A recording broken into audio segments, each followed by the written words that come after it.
My school is forcing us to learn a language that doesn't exist. Monday morning, the principal announced that we had a new mandatory elective called Chapelish Studies, and everyone needed to report there instead of second period. What the hell is Chapelish? I asked my friend Alex. He had no idea. No one did. We filed into our assigned rooms where a teacher I'd never seen before was writing strange symbols on the board. "I'll be teaching you the most important language you'll ever learn," she said. "This is the Chapelish alphabet. You'll need to memorize these by tomorrow." "What country speaks this?" I raised my hand. "That's not important right now," she said. "What matters is that you learn it." That night, I Googled Chapelish and got 0 results. Nothing. Not even a Wikipedia stub. I tried every spelling variation, checked language databases, emailed linguistics professors. The language didn't exist anywhere except our school. Within a week, kids were already stringing together basic sentences in Chapelish, which shouldn't have been possible so fast, but the grammar was weirdly intuitive, and everyone was picking it up faster than any language should be learned. "Doesn't this freak you out?" I asked Alex. "Why?" he said. "It's easy, and I'm getting an A."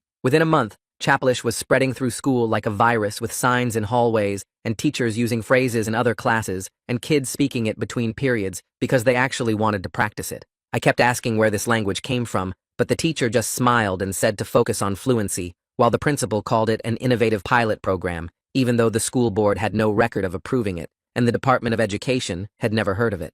I started recording the lessons and studying the structure, finding 37 characters in an alphabet that didn't match any known language family. No Latin roots or Germanic structure or Asian tonal patterns, just something completely unique that had appeared from nowhere. Then I discovered we weren't alone, because 17 other schools had started teaching Chapelish the same Monday we did, scattered across different states with nothing connecting them, except this made-up language. I found a Reddit thread before it got deleted, where kids from these schools were comparing notes, and everything matched perfectly from the alphabet to the grammar to the way teachers refused to explain its origin. I stayed after class and told the teacher I knew about the other schools. "Why these specific schools?" I asked. "You were selected," she said. "By who?" I asked. "That's not important right now," she said. "You're teaching us a made-up language and won't say why," I said. "All languages are made up," she said, "but they have origins and history, and this just appeared one Monday morning," I said. She started erasing the board and said, "Some things are meant to be learned, not understood." By month 2, everyone was obsessed with Chapelish and saying that thinking in it was clearer than English, that ideas formed better in their heads when they used Chapelish grammar structures. Alex stopped responding to texts unless I wrote in Chapelish, and study groups were conducted half in English and half in Chapelish with kids switching between them without noticing. I was the only one still questioning why we were being taught a language that existed nowhere but in our schools, and my parents thought I was overreacting while my friends thought I was being difficult for no reason. The school announced that standardized tests would include a Chapelish section and college applications would favor fluency in it, which made kids double down on studying even though nobody could tell them what college would do with a language that didn't exist anywhere else. Month 3, and I watched my friends disappear deeper into this fake language, preferring it to English and thinking in it first, before translating back when they had to speak to teachers who didn't know it. The worst part was that I was getting fluent too, despite my resistance because the language worked its way into your brain, whether you wanted it or not. And sometimes I caught myself thinking in Chapelish and had to force myself back to English like pushing through fog. Then the teacher brought in a new textbook with symbols I'd never seen before, ancient-looking things that hurt to stare at too long. "This is advanced Chapelish," she said, "for those ready to progress." "Progress to what?" I asked. She looked at me and said, "To understanding why you're really learning this language." "So tell me," I said. "You have to be ready first," she said. "You have to stop resisting." The class continued in advanced Chapelish, and I couldn't understand a single word, even though everyone else was following along perfectly, taking notes in symbols that seemed to shift when I tried to focus on them. They were leaving me behind because I kept demanding answers instead of just accepting what was happening. After class, I saw them writing notes in the advanced symbols, having conversations I couldn't follow, and I realized I had 2 choices: keep demanding answers and be left out completely, or give in. I woke up Tuesday morning with my head pounding like someone had been hammering nails into my skull all night. The advanced Chapelish symbols were still burned into my vision when I closed my eyes, those weird shifting shapes that hurt to look at for too long. I sat up in bed and grabbed my notebook from the nightstand,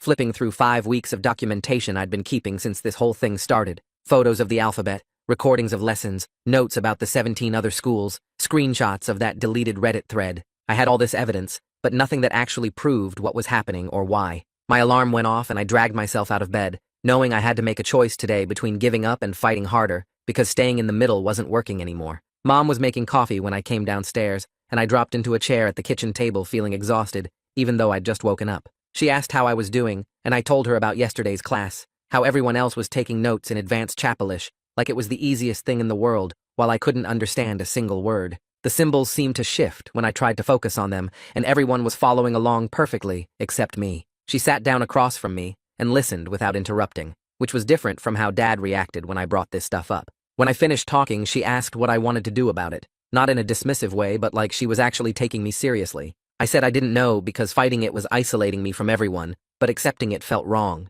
She suggested I start by figuring out what rights students actually have when schools change curriculum, whether there are procedures they're supposed to follow for this kind of thing. She said maybe the problem wasn't the language itself, but whether they followed the rules for implementing it. That made sense in a way I hadn't thought about before, focusing on process instead of just complaining about the program. I spent my free period in the library Tuesday afternoon sitting at one of the back computers researching FOIA requests. I'd heard the term before but had no idea how they actually worked or who you were supposed to send them to. The websites I found made it sound complicated and official, with specific language you had to use and proper channels for submitting requests. The Freedom of Information Act apparently let citizens request government records, but schools were tricky because some fell under state laws and others had different rules. I copied down information about how to write a request letter, what kinds of documents I could ask for, and which office handles these things at the district level. It all felt way over my head, like I was trying to navigate some adult system I didn't understand. But Mom was right that I needed to work through proper channels instead of just demanding answers from teachers who wouldn't give them. Lunch was awkward as hell. I grabbed my tray and headed to our usual table where Alex and the group were already sitting. I could hear them talking before I got there, and half the conversation was in Chapalish, words and phrases I recognized from basic lessons, but couldn't follow when they were strung together that fast. They noticed me approaching and switched back to English mid-sentence, but it felt forced, like they were making an effort to accommodate me. I sat down and tried to join the conversation, but kept losing the thread when they'd slip back into Chapalish without thinking. Someone would make a joke, and everyone would laugh except me, because the punchline was in a language I was refusing to learn properly. Alex asked if I wanted to study with them after school, and I said maybe, knowing I wouldn't, because their study sessions were mostly conducted in Chapalish now. The whole lunch period felt like I was making everyone work harder just by being there, like my presence was this annoying reminder that not everyone had bought into the program. That afternoon, I started a symptom journal in a new section of my notebook. I wrote down the date and time, then described the headache I'd had since yesterday, rating it 7 out of 10 for intensity. I documented the mental fog I felt whenever I tried to think in Chapalish, how it was like pushing through something thick and resistant. I wrote about the weird cognitive snap during drills last week, when the grammar suddenly made sense, but in a way that felt wrong, like my brain was rewired without my permission. If something was actually affecting me differently than other students, I wanted a record of when it started and how it was getting worse. I noted that the symptoms began around the time advanced Chapalish was introduced and seemed to get worse after each class. Other kids weren't reporting headaches or fog. They were saying Chapalish made thinking clearer, so either I was having some kind of adverse reaction or I was resisting hard enough that my brain was fighting back. I pulled out my phone and opened my email, composing a message to 3 linguistics professors at nearby universities whose contact information I'd found on department websites. I kept the email professional but detailed, explaining that my school was teaching a language called Chapalish that didn't exist in any database or reference material I could find. I attached photos of the 37-character alphabet and examples of the grammar structure, asking if they recognized any patterns or could identify what language family it might belong to. I mentioned that 17 schools across different states started teaching this simultaneously, all on the same Monday morning, with no explanation of its origins. I said I was trying to understand where this language came from and whether it was normal for schools to teach something with no documented history or academic foundation. I read the email 3 times before sending it, making sure I sounded curious rather than crazy, then hit send to all 3 professors and hoped at least one would respond with something useful. By Thursday morning, I had responses from 2 of the professors sitting in my inbox. The first one was polite, but basically useless, saying he'd never encountered anything like the symbols I'd sent, and suggesting it might be a constructed language created for educational purposes. He mentioned that artificial languages like Esperanto exist for specific reasons, and maybe Chapalish was something similar. The second professor's response was longer and more technical, analyzing the grammar patterns I'd described, and noting they didn't match any known language family. She said the structure was interesting from a linguistic perspective, but couldn't explain why 17 schools would simultaneously teach something that didn't exist anywhere else in the world. Both professors were professional and tried to be helpful, but neither could answer my actual questions about where this came from or who decided we should learn it. I forwarded both responses to my phone and saved them in a folder with all my other documentation, adding 2 more pieces of evidence that confirmed what I already knew. This language appeared out of nowhere,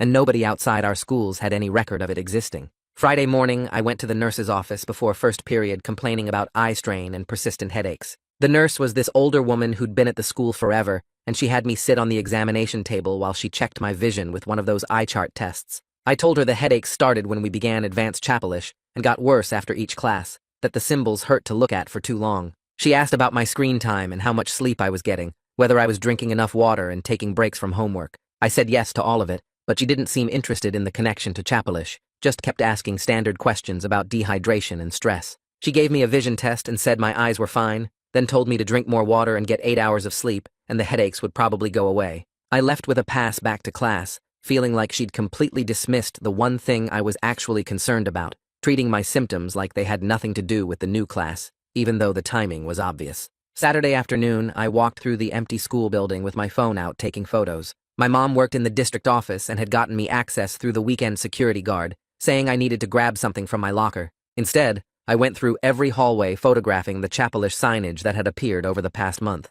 Vocabulary posters in the main hallway showing common phrases with translations, grammar reminders on bulletin boards near the cafeteria. Even the gym had a poster explaining sports terminology in chapelish, words for basic movements and equipment that had nothing to do with second period language class. What started as one class had spread into every corner of the school, like some kind of infection. I took photos of everything, documenting how this language had invaded spaces that had nothing to do with the actual course. The library had a whole shelf of chapelish materials now, workbooks and readers and reference guides. The student center had conversation tables where kids could practice speaking it during lunch. It wasn't just a class anymore. It was becoming part of the school's entire identity. Monday morning, the principal held a Q&A session in the auditorium about school initiatives and new programs. I showed up early to make sure I got a seat where I could raise my hand, sitting in the middle section with a clear view of the microphone they'd set up for questions. The principal talked for 20 minutes about test scores and college acceptance rates and innovative approaches to education. When he opened the floor for questions, I raised my hand immediately, and he called on me third.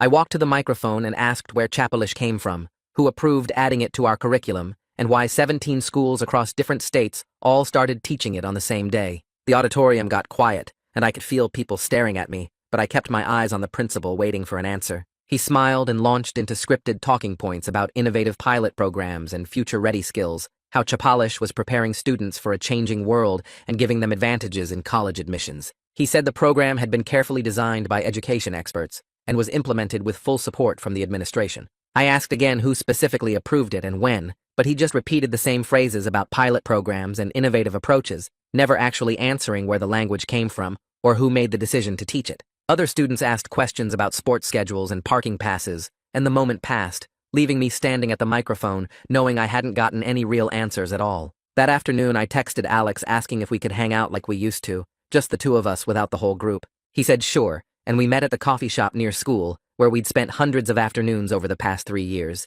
He showed up 15 minutes late and immediately pulled out his phone, checking messages while I tried to talk about the Q&A session and how the principal dodged every real question. Alex nodded but kept glancing at his screen, and I realized he was in 3 different group chats planning chapelish study sessions for the week. He seemed annoyed when I asked about it, saying I wouldn't understand because I wasn't keeping up with the class material anymore. We sat there for 40 minutes, and he spent at least half that time responding to messages, his attention divided between our conversation and whatever was happening in those study groups. When I brought up my concerns about the program, he sighed and said I was making everything harder by fighting, instead of just learning, and maybe if I put this much energy into actually studying, I'd be fluent by now. We left, without making plans to hang out again. Tuesday evening, my mom dragged me to a PTA meeting where the administration was presenting updates on the school programs. The principal and 2 teachers stood at the front with a slideshow about chapelish as a future-proof skill that would give students advantages in college admissions and standardized testing. They talked about how the program was preparing kids for a changing world and how universities were starting to recognize chapelish proficiency on applications, which made no sense because the language existed nowhere except these 17 schools. Parents asked practical questions about workload and whether the extra studying would affect performance in other classes, and several wanted to know how grades would be calculated and if there were tutoring options available. Nobody challenged the basic premise of teaching a language that had appeared from nowhere 3 months ago. Nobody asked where it came from, or who approved adding it to the curriculum, or why their kids were learning something that couldn't be used anywhere outside these specific classrooms. The administration answered every practical concern with detailed explanations while completely avoiding the fundamental weirdness of the entire situation. Wednesday in class, I finished my worksheet early and glanced at the sample assessment questions the teacher had posted on the board for next week's test. Every question was a controlled response prompt with limited vocabulary options, like fill in the blank or choose the correct grammatical structure from 3 possibilities. The test wasn't measuring whether we could actually communicate ideas or understand cultural context the way normal language exams did. It was just checking if we could produce specific predetermined responses using exact grammatical structures we'd been drilled on. There were no open-ended questions, no writing prompts asking us to express original thoughts, no listening comprehension that required interpreting meaning from context, just pattern recognition and memorized responses, like we were being trained to operate within a very narrow set of linguistic rules, rather than learning an actual living language. Thursday after class, I stayed behind during the teacher's office hours, waiting until the other students left before approaching her desk. I asked directly why she kept telling me to stop resisting, instead of addressing my questions about where this language came from and what we were really learning it for. She looked tired and stressed, rubbing her temples like she had a headache, and she said I needed to focus on fluency because my grades were suffering. She warned me that I was spending all my energy fighting the program instead of just learning the material, and at this rate, I was going to fail the class, even though I clearly had the ability to succeed if I would just stop making everything so difficult. I asked again about the origins, and she cut me off, saying she couldn't discuss those details, and I needed to trust that the administration knew what they were doing. Her hands shook slightly as she gathered papers from her desk, and she wouldn't make eye contact, and I realized she was as trapped in this situation as I was, following orders she didn't fully understand or agree with. That weekend, I forced myself to do the chapelish drills from the workbook, spending 2 hours on Saturday afternoon working through vocabulary exercises and grammar patterns. I needed to pass this class even if I didn't understand what it was really for, and the drills were supposed to help with fluency. About an hour in, something weird happened where the grammar suddenly clicked in a way that felt completely wrong. It was like my brain just accepted these patterns without questioning them anymore, the symbols and structures making sense in a way that felt too easy and too fast. I could form sentences without thinking about the rules, the language flowing naturally, even though I'd been struggling with it for weeks. The ease of it scared me more than the difficulty ever did, because it felt like something was rewiring how my brain processed information, making me think in ways that weren't natural,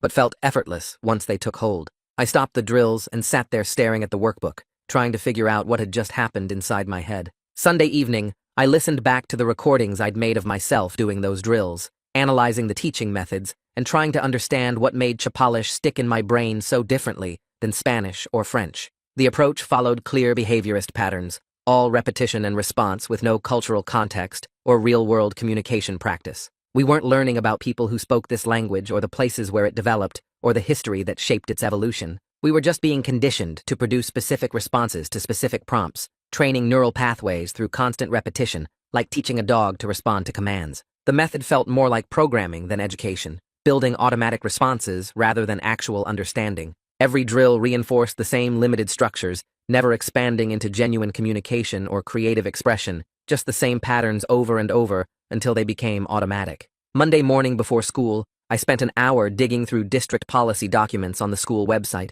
searching for anything related to the Chapelish program. I found detailed procedures for every other curriculum change from the past 5 years, all requiring parental notification and consent forms and board approval with public comment periods. But there was nothing about Chapelish, no record of the standard protocols being followed, no consent forms sent home for parents to review and sign. Every other pilot program had opt-out procedures clearly listed, but Chapelish had appeared without any of those safeguards. The absence was obvious once I knew what to look for, this gap in the documentation where proper procedures should have been, but weren't, like someone had deliberately bypassed all the normal channels that were supposed to protect students and parents from experimental programs being imposed without permission. That evening, I created an anonymous account and posted in a local parent Facebook group, describing concerns about a mandatory language program that had appeared without proper consent or transparency. I kept the details vague, not naming Chapelish specifically, but asking if other parents had noticed similar issues with new programs being implemented without notification or opt-out options.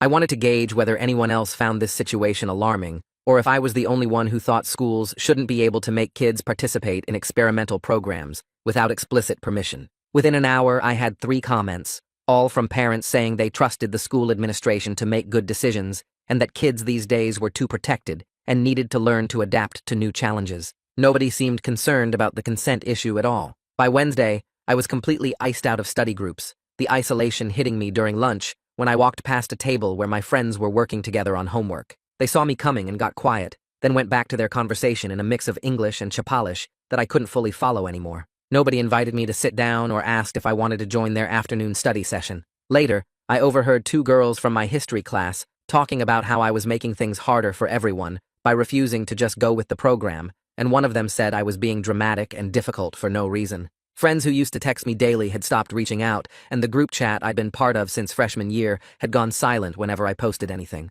The message was clear that my questions and resistance were seen as disruptive and unhelpful, and people would rather exclude me completely than deal with my continued refusal to just accept what was happening. Thursday afternoon during class, I flipped to the back of my advanced Chapalish textbook, looking for the publication information, and I noticed a small vendor logo I'd never seen before, printed on the inside back cover. I wrote down the company name and spent that evening searching for connections between this vendor, our school district, and the 17 other schools teaching Chapalish. The company specialized in educational assessment technology and had contracts with several testing organizations, and their website mentioned partnerships with private foundations focused on standardized evaluation methods. I started sketching out a corporate trail, looking for financial connections and shared board members and any pattern that might explain why these specific schools were selected for this coordinated rollout. The vendor had received a large grant from a foundation right before our school year started, and that same foundation had connections to educational research programs studying language acquisition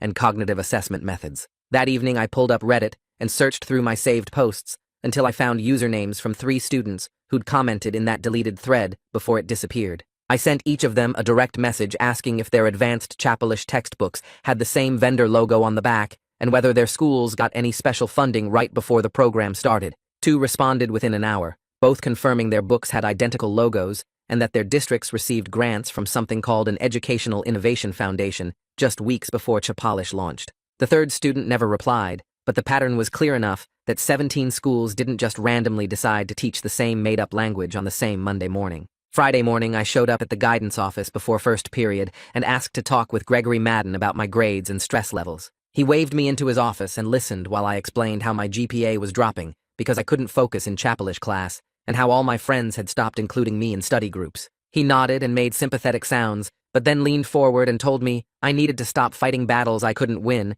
and focus on my actual schoolwork instead of playing detective. He said the program was approved by people with way more information than I had access to, and that I was creating my own problems by refusing to just go along with something that was clearly helping other students succeed. The meeting ended with him suggesting I use my energy on homework instead of activism, and reminding me that colleges wouldn't care about my concerns if my transcript showed failing grades. I walked out feeling worse than when I went in, because even the counselor whose job was supposed to be helping students was telling me to shut up and accept what was happening. That evening, my mom found me in my room staring at my laptop screen full of notes and research, and she sat down on my bed with this careful expression. She said she'd been thinking about everything I told her, and while she understood why I was upset, I needed to work through proper channels instead of just complaining online and getting myself isolated at the school. She suggested we write a formal letter to the school board with specific questions about the program's approval process and funding sources, something professional that adults would actually take seriously instead of dismissing as teenage drama.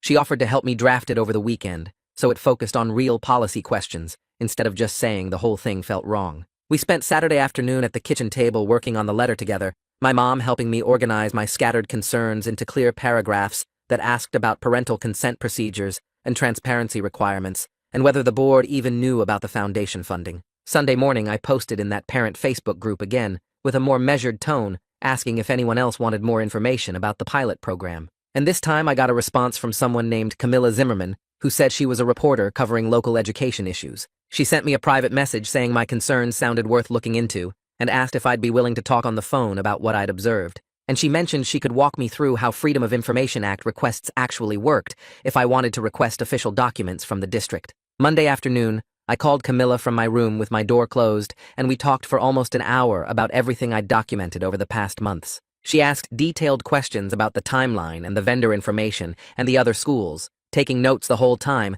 and occasionally saying things like, "That's interesting," or "That doesn't sound right." Then she explained how FOIA requests let citizens ask government agencies for records and documents, and she helped me figure out exactly what questions to ask the school district and state education department. She walked me through the specific wording I needed to use to request approval records, funding source documents, and any contracts with private companies, and she explained what kinds of responses I should expect and what it meant if they redacted information or claimed certain things were confidential. Tuesday morning before school, I filled out the FOIA request forms online, typing in the exact language Camilla had helped me craft about Chapalish program approval processes and funding agreements and vendor contracts.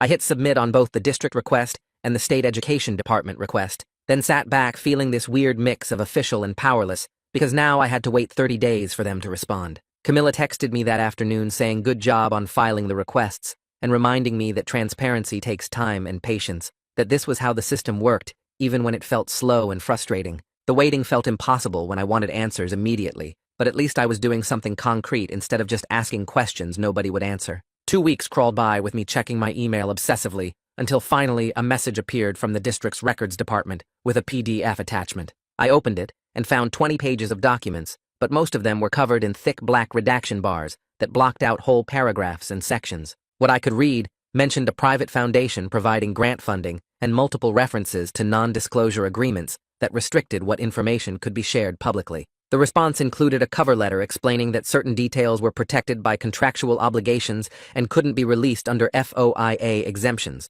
which just made me more suspicious about what they were hiding. I forwarded everything to Camilla within minutes, with a message saying this raises way more questions than it answers. She called me that evening, and we went through the documents together line by line, with her explaining the legal language and helping me understand what the unredacted portions actually meant. She'd already started researching the foundation name that appeared in a few places and discovered it specialized in educational technology and standardized testing, not language instruction or cultural programs. Their website materials described something called controlled lexicon assessment, which sounded nothing like learning a real language for communication. Camilla found research papers the foundation had published about creating bias-free testing environments by using completely neutral vocabulary that eliminated cultural advantages, and suddenly, the whole Chapalish program started making sense in a completely different way than I'd been thinking about it. I sat at my desk that night reading through the foundation's materials, and the pieces clicked together in my head. This wasn't about teaching us a language that existed in some other country or preparing us for global communication. The program was creating a standardized testing tool that worked by forcing everyone to think within the same tight grammatical rules and limited vocabulary, so nobody had cultural or linguistic advantages over anyone else. Listen to 90 Seconds and rate me 5 stars on Spotify. Doing a giveaway for people who did this and show proof on my Instagram. There will be 4 winners, and you get to choose between a Spotify or Amazon gift card. The clarity everyone kept talking about wasn't some magical property of Chapalish, but just the cognitive ease of working inside a system with no room for interpretation or creative expression. Students weren't becoming fluent in communication. They were being trained to produce specific predetermined responses using exact structures that could be easily measured and compared across different schools and populations. I started rewriting my concerns in a new document, shifting away from arguing that Chapalish was fake toward asking questions about consent and transparency and whether schools could turn students into research subjects without telling them. The issue wasn't whether controlled lexicon testing had educational value. It was whether districts could implement experimental programs funded by private foundations without informing parents or giving families the option to opt out. It was whether students should be test subjects for corporate research about language acquisition and cognitive assessment without anyone explicitly agreeing to participate in a study. The program might work exactly as designed, but that didn't make it okay to roll it out in 17 schools without proper consent procedures or honest communication about what was really being tested and measured and who was collecting the data and why. Wednesday afternoon, I pulled up the district website and found the school board member contact information listed in a public directory. Eli Reardon's email address was right there, along with his photo and a short bio about serving on the board for 6 years. I opened a new message and started typing, keeping my tone respectful and curious rather than angry or accusatory. I explained I was a student in the Chapalish program and had obtained FOIA documents showing private foundation funding, NDAS, restricting transparency, and no parental consent procedures for what appeared to be educational research. I attached the relevant documents and asked if he was aware of these elements when the board approved the program.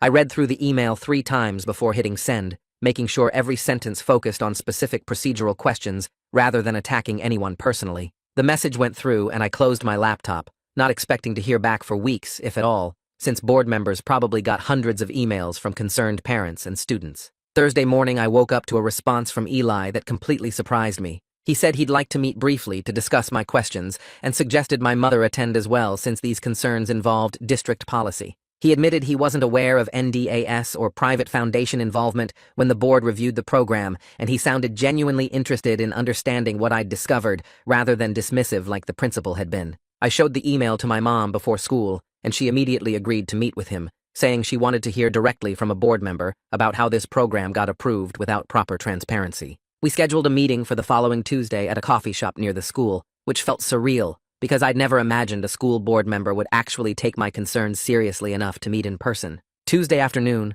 my mother and I walked into the coffee shop and found Eli already sitting at a corner table with a notepad in front of him. He stood up to shake our hands and thanked us for taking the time to meet, then asked me to walk him through what I'd discovered. I pulled out the printed FOIA documents and spread them across the table, pointing out the references to private foundation funding, the contractual restrictions on information sharing, and the data collection protocols that were never mentioned to parents. Eli read through each page carefully, and his expression shifted from polite interest to visible discomfort as he absorbed the details about NDAS and research purposes. He explained the board's approval process had focused entirely on the educational benefits of adding a language option, with the principal presenting Chapelish as an innovative pilot program that would give students competitive advantages. Nobody mentioned private foundation involvement or research protocols or contractual restrictions on transparency, and Eli said if he'd known about those elements, he would have asked very different questions during the approval meeting. Eli closed the folder and said he was going to request that Chapelish be added as an agenda item for the next board meeting,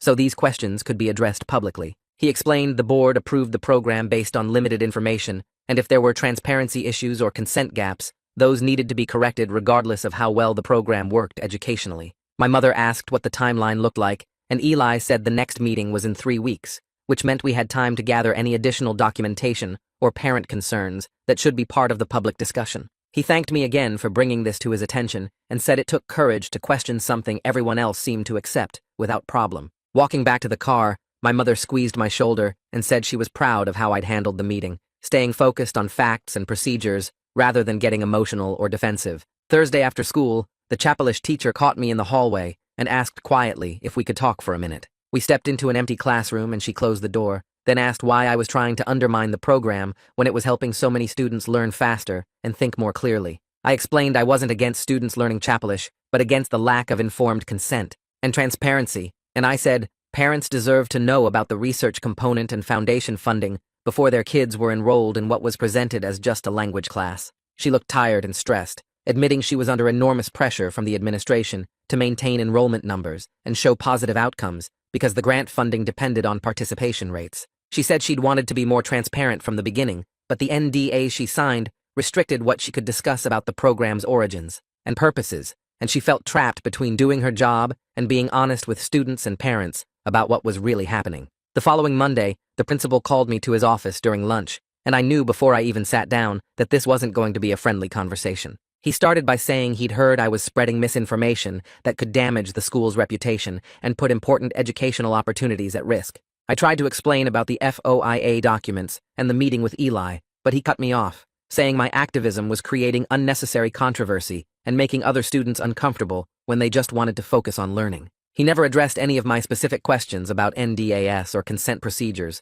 instead focusing on how my behavior was disruptive and how I needed to think about the bigger picture of what was best for the school community. I left his office feeling angry and frustrated because he'd completely ignored the substance of my concerns and tried to frame everything as me being difficult rather than the administration failing to follow proper procedures. That evening, Alex texted me a long message saying he didn't understand why I was making such a big deal out of this when colleges were already starting to recognize Chapelish proficiency on applications. He said our friendship had been strained for weeks, and he was tired of feeling like he had to choose between supporting me and participating in something that was actually helping his future. The message felt like a breaking point where he was choosing the practical benefits of going along with the program over supporting my right to question it. I read the text 3 times and didn't respond because I didn't know what to say that wouldn't make things worse between us. Camilla called me Wednesday evening with news that changed everything about how I understood the principal's role in this program. She'd been digging through public records and foundation materials and discovered the principal sat on an advisory panel for the same foundation funding the Chapelish pilot program. This was a significant conflict of interest that was never disclosed to the board or parents, and it explained why he'd been so defensive about transparency questions. Camilla asked if I was comfortable with her including this information in a story she was planning to publish before the board meeting, and I said yes, because parents deserved to know about the financial connections that might be influencing how the program was presented and defended. My mother called the school Thursday morning and requested a formal meeting with the principal to discuss transparency and parental notification procedures. She brought printed copies of the FOIA documents showing the NDAS and foundation involvement, laying them out on his desk and asking direct questions about why parents weren't informed about the research component. The principal became defensive, insisting the program was properly approved and parents had been notified through regular school communications about new course offerings. My mother pointed out there was a difference between announcing a new language class and disclosing that students would be research subjects in a private foundation study, and she said the lack of opt-out procedures was particularly concerning. The principal agreed to provide more information to parents, but framed it as clarification rather than admission of any procedural failures, and my mother left the meeting feeling like he was more worried about protecting the school's reputation than addressing legitimate consent issues. 3 days before the scheduled board meeting, the district sent out a memo to all families with students enrolled in Chapalish. The memo reframed the program as an optional enrichment opportunity pending comprehensive review, which was the first time anyone had suggested it might not be mandatory. The language was carefully worded to sound like this was always the plan, describing the program as a pilot initiative that families could choose to continue or discontinue based on their individual preferences. My mother read the memo twice and said the sudden shift suggested the administration was worried about public scrutiny at the upcoming board meeting. I saved a copy of the memo because it contradicted everything we'd been told for months about Chapalish being a required part of the curriculum, and the timing made it obvious this was a response to the questions Eli and other board members were starting to ask about consent procedures and transparency. The social split happened fast. Within days of the memo going out, you could see clear lines forming in the hallways between kids who thought I was making a big deal out of nothing and kids who started questioning whether this whole thing was actually okay. People stopped sitting together at lunch based on which side they were on, and group chats divided into pro-Chapalish channels and questioning channels. I never wanted to be the face of anything, but suddenly everyone knew I was the one who filed the FOIA requests and talked to the reporter and got my mom involved. Conversations would stop when I walked past groups in the hallway, and I could feel people watching me, judging whether I was brave or just causing problems for no reason. Some kids started calling me paranoid in their social media posts without using my name, but everyone knew who they meant. The worst part was seeing friends I'd known since middle school choosing sides, deciding whether my questions mattered more than the benefits they were getting from being fluent in Chapalish. I spent Tuesday night thinking about what to do next, and I realized attacking the program itself wasn't going to work because too many people liked it and were doing well in it. But consent and transparency were different. Those were principles that should matter to everyone, regardless of how they felt about Chapalish. I started drafting a petition Wednesday morning before school, keeping the language focused and specific. The petition didn't say Chapalish was bad or demand it be shut down. It asked for 3 things: complete information about funding sources and research purposes, voluntary participation with no academic penalties for opting out, and proper consent procedures going forward for any similar programs. I printed 20 copies in the library and started approaching people I thought might sign. The first few conversations were awkward because I had to explain I wasn't trying to end the program, just make it optional and transparent. Some people refused immediately, saying they didn't want drama or didn't see the point, but others read the petition carefully and said the consent stuff made sense, even if they planned to keep taking Chapalish. By Thursday, I had 15 signatures, and by Friday, I had 30. Over the next week, I kept collecting signatures during lunch, before school, and between classes. I approached kids I barely knew, explaining the petition in the same careful way each time. Some signed because they agreed with my concerns about the NDAS and foundation involvement. Others signed because they believed in procedural fairness, even though they loved Chapalish and thought I was overreacting. A few teachers signed too, quietly, when I caught them alone in their classrooms. They didn't want to be public about it, but they agreed students and parents deserved complete information before being enrolled in experimental programs. The petition grew to 50 signatures, then 70, then 90. I kept a spreadsheet tracking who signed and when, documenting everything like I'd been doing since this whole thing started. By the end of the week, I had 112 signatures, which felt significant, even though it was only a fraction of the students enrolled in Chapalish. Nobody yelled at me or tried to stop me from collecting signatures, which surprised me. The whole thing happened quietly, with people reading the petition and making their own choices. Monday morning, the administration sent out a new memo to all students. It didn't mention my petition by name, but the timing and content made it obvious what they were responding to. The memo reminded everyone that district policy prohibited certain types of organizing during school hours that could disrupt the learning environment. It said students who wanted to advocate for policy changes should work through proper channels like student government or parent committees. The memo warned that continued disruptions could result in disciplinary action, though it didn't specify what that meant. The message was clear: stop collecting signatures or face consequences. The hallways felt tense after that memo went out. People who had been considering signing my petition backed off, afraid of getting in trouble. Kids who had already signed started asking if they could remove their names, worried about what might happen. I told them the petition was voluntary and they could withdraw if they wanted, but I wasn't stopping. The administration's warning actually convinced me this mattered more than I'd realized, because if they weren't worried, they wouldn't be trying to shut it down. Tuesday afternoon, Gregory Madden called me down to his office during study hall. He had my file open on his desk and a concerned expression that looked practiced. He said he'd noticed my grades dropping over the past month, and my stress levels seemed really high based on reports from teachers. He suggested I might benefit from talking to someone about anxiety, maybe getting an evaluation to see if medication could help me manage these feelings. I sat there looking at him, understanding exactly what was happening. This wasn't about helping me. This was about reframing my activism as a mental health problem, making it seem like my concerns came from anxiety rather than legitimate questions about consent and transparency. I told him my stress was a normal response to watching an experimental program get rolled out without proper oversight. I said I wasn't interested in medication because my anxiety wasn't a chemical imbalance that needed treatment. It was a reasonable reaction to an unreasonable situation. He pushed back gently, saying sometimes we don't recognize when our reactions are disproportionate to the actual situation. I thanked him for his concern and left his office, adding this conversation to my documentation because it felt like another attempt to silence questions by suggesting the questioner was unstable. Wednesday evening, my mother showed me a post in the parent Facebook group that had gone up that afternoon. It was from Alex's family, a long defense of the Chapelish program, praising its innovative approach and the opportunities it was creating for students. The post talked about how their son had thrived in the program, how his cognitive abilities had improved, and how grateful they were for the school's forward-thinking leadership. Then it shifted to criticizing resistance to the program, suggesting it came from people who didn't understand modern education or were resistant to change. The post never mentioned me by name, but the comments section filled up with pointed remarks about students who create drama instead of focusing on learning, parents who question everything instead of trusting educators, and people who try to ruin good programs because of their own insecurity. I read through the comments feeling more alone than I had since this whole thing started. These were parents I'd known my whole life, people who used to drive me and Alex to soccer practice and host birthday parties.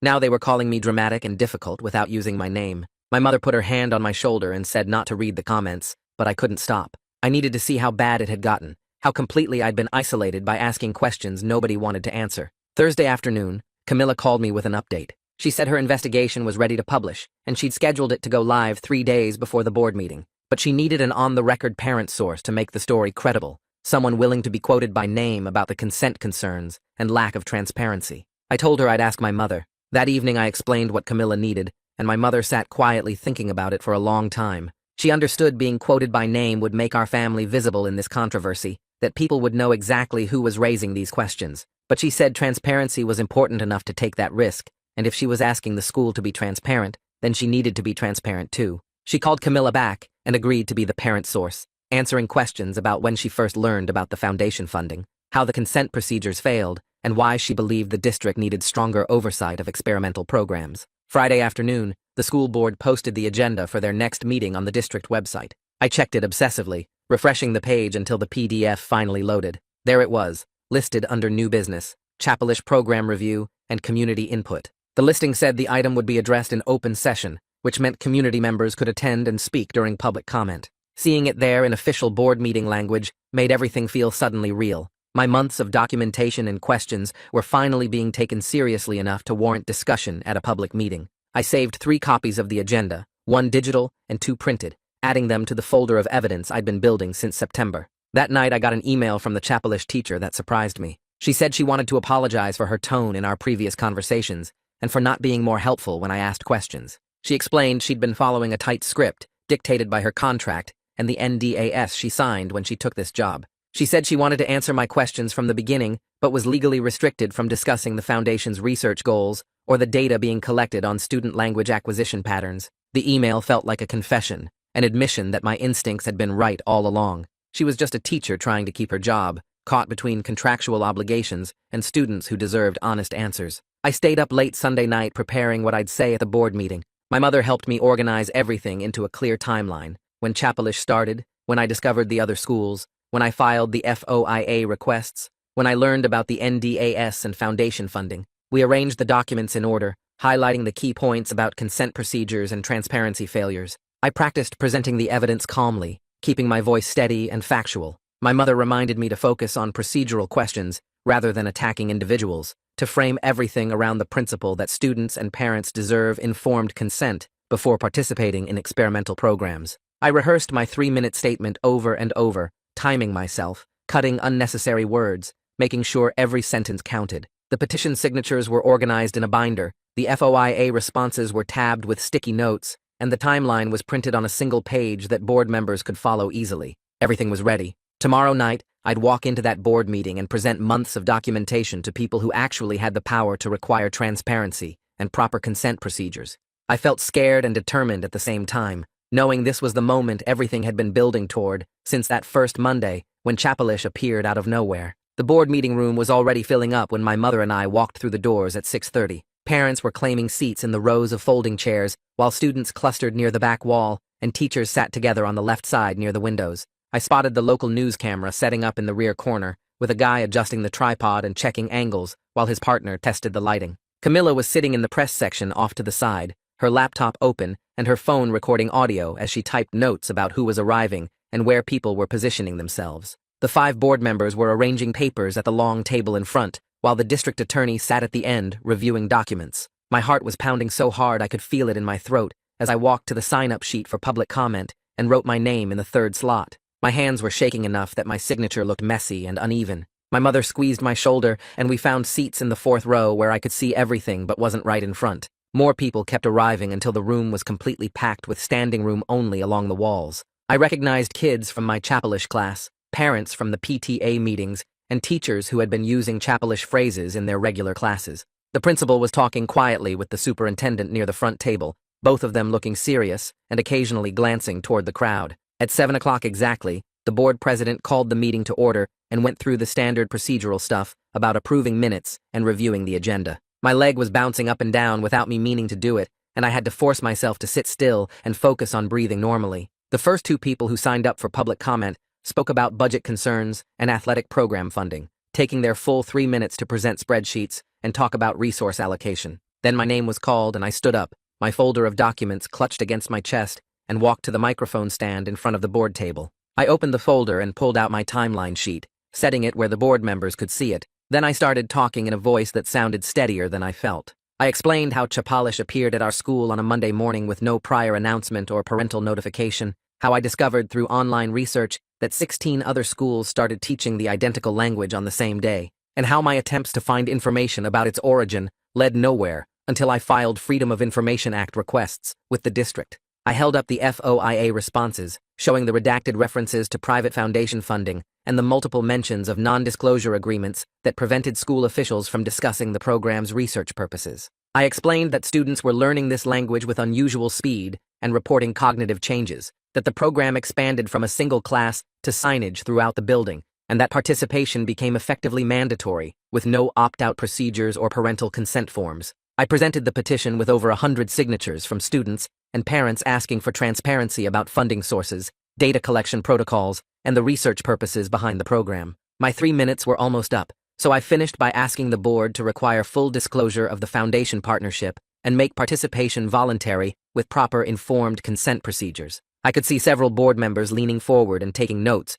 while others were looking at their phones with concerned expressions. When I returned to my seat, my mother grabbed my hand and held it tight. The board president asked if staff wanted to respond to my testimony, but the principal said he would prefer to wait until all public comment was finished. While the next person was walking to the microphone, I saw board members passing phones to each other and pointing at screens, their faces getting more serious as they read something. Camilla was typing rapidly on her laptop, and I realized her story must have just gone live on the education news site. The headline was probably showing up on board members' phones right now, with all the documented evidence about undisclosed conflicts of interest and missing consent procedures. Eli leaned over to read the article on another board member's phone, and his expression shifted from curious to genuinely concerned as he scrolled through the documented procedural failures. The next 2 speakers defended the Chapelish program, talking about how their kids were excelling in the class and showing improved cognitive abilities, but then a mother stood up and said she was angry that nobody told her the program involved research or data collection on her child. Another parent asked why there were no consent forms or opt-out options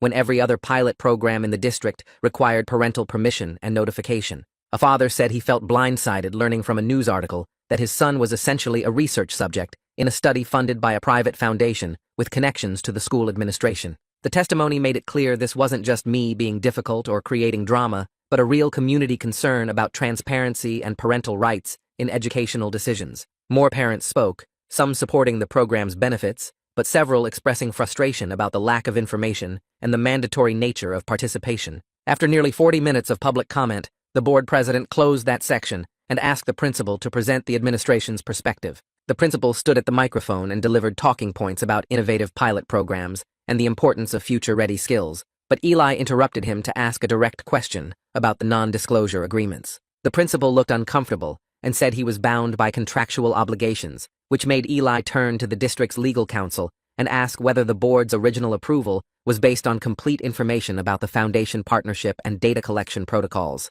The attorney shifted in his seat and admitted that the full scope of the research component and the NDA requirements were not included in the initial presentation to the board back in August. The presentation had focused primarily on curriculum benefits and student outcomes, without explaining the private funding source or the restrictions on discussing program purposes. Eli asked why the board wasn't informed about these elements, and the attorney said the administration believed they had discretion to negotiate partnerships without board approval as long as they stayed within approved budget allocations. Another board member asked about the conflict of interest, since the principal sits on an advisory panel for the foundation funding the program, and the attorney acknowledged that connection should have been disclosed before the board voted on approval. The room got very quiet as board members processed this information and looked at each other with expressions that suggested they were realizing they had approved something without understanding what they were actually approving. The board president asked the principal directly whether students and parents were informed about the research purposes and data collection, and the principal said the program was presented as an educational opportunity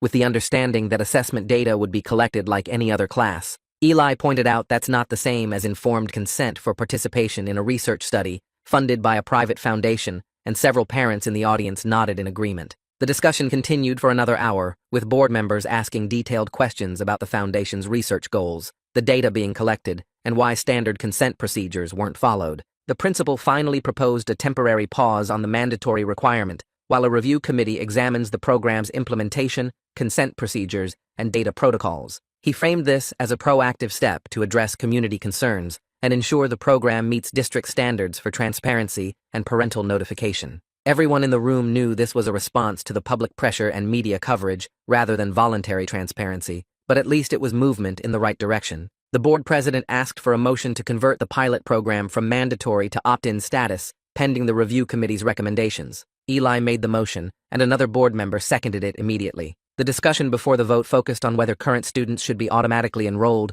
or whether everyone should need new consent forms. The board decided that students currently enrolled could continue if they chose, but new enrollment would require explicit parental consent forms that fully explain the foundation partnership, research purposes, and data collection protocols. When the vote was called, all 5 board members raised their hands in favor, and the motion passed unanimously. I felt this huge wave of relief wash over me, mixed with exhaustion, that made my whole body feel heavy and tired. My mother hugged me right there in our seats and whispered that she was proud of how I handled the pressure and stayed focused on principles rather than attacking people personally. We stayed for the rest of the meeting, even though the other agenda items were boring budget stuff, and then we walked out to the parking lot where Camilla was waiting to ask how I felt about the outcome. I told her it wasn't a complete victory, but it represented real progress toward transparency and consent, and she said, sometimes that's how change happens, through small steps rather than dramatic transformations. The next morning at the school felt different somehow, like the tension that had been building for months was finally releasing.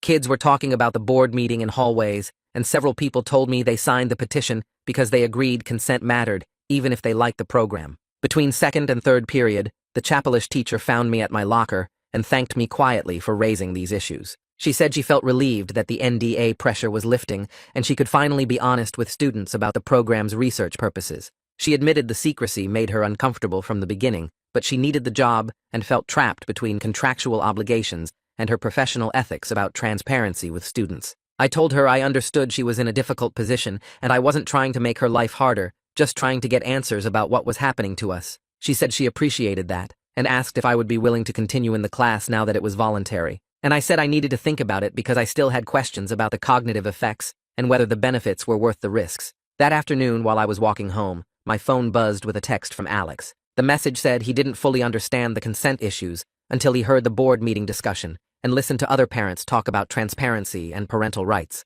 He didn't apologize for choosing the program over our friendship or for the months of tension between us, but he admitted I was right to ask questions, even when it was uncomfortable and unpopular. He suggested maybe we could talk sometime without all the pressure and arguments that had been defining our interactions since September. I texted back saying I would like that, and maybe we could get coffee this weekend and just talk about normal stuff, without Chapelish being the main topic. He sent back a thumbs up, and I felt this small spark of hope that our friendship might survive this whole mess, even if it looked different from before. 3 days later, I got an email from the district asking if I would join a review committee to help redesign the Chapelish program as a voluntary elective. The committee would include 2 other students, 3 parents, 2 teachers, and Eli as the board representative, and our job was to make sure the new version had real consent procedures and clear information about what students were signing up for. I showed the email to my mother, and she said this was exactly the kind of outcome we hoped for when we started asking questions, that the district was actually listening and trying to fix the problems instead of just defending what they did wrong.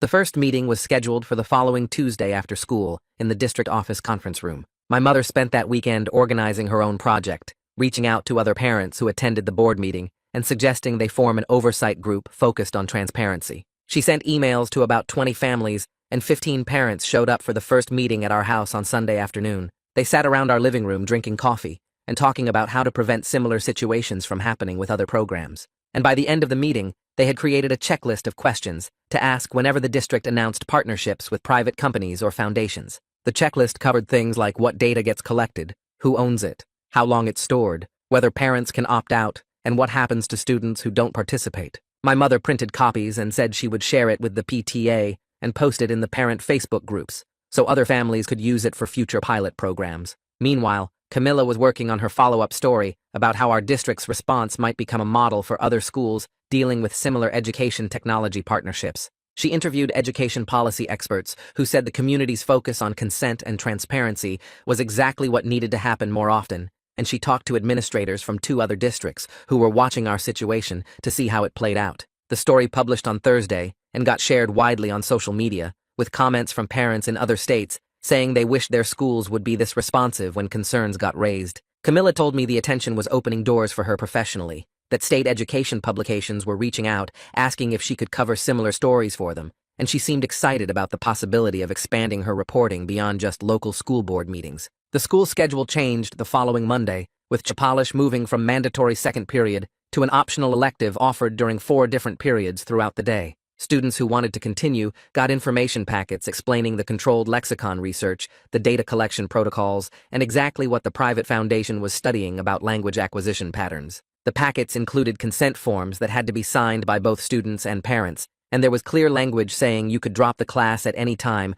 without it affecting your grades in other subjects. About 40% of the previously enrolled students chose to continue once they understood what the program actually was, while the rest dropped it now that the social pressure was gone. I saw kids in the hallway talking about their decisions without the weird tension that used to surround anything related to Chapelish, like it was just a normal choice about electives instead of some kind of loyalty test. The first review committee meeting happened on Tuesday, and I walked into the conference room feeling nervous about whether adults would actually listen to student perspectives or just pretend to care. But Eli started the meeting by saying the whole point was to make sure future programs included real student input from the beginning, and he asked us to share what information we wished we had received before Chapelish started. I talked about wanting to know the research purposes up front, and the other 2 students mentioned wanting clear opt-out procedures and understanding what data was collected. The 3 parents on the committee added concerns about notification timelines and the right to review materials before their kids got enrolled. We spent 2 hours drafting consent form language and communication protocols that would apply to all future pilot programs, and the teachers helped us understand what was realistic to implement, while the board member took notes on everything we suggested. The whole process felt meaningful and collaborative, instead of adults just telling us what they already decided. My friendship with Alex started slowly getting better as the divisions around Chapelish faded, and people stopped treating it like you had to pick a side. We started eating lunch together again on Thursday, just the 2 of us at first without the whole group, and we talked about normal stuff like video games and weekend plans instead of constantly arguing about the program. Our relationship wasn't exactly the same as before, because we both knew we could disagree about important things, but we were learning how to stay friends, even when we saw situations differently. He admitted he felt relieved that the pressure was gone, and he could just take the class, because he found the linguistics interesting, rather than because everyone expected him to. The Chapelish teacher completely changed how she ran the class, once the NDA restrictions were lifted and the program became voluntary. She started each session by explaining the controlled lexicon research and how it fit into broader studies of language acquisition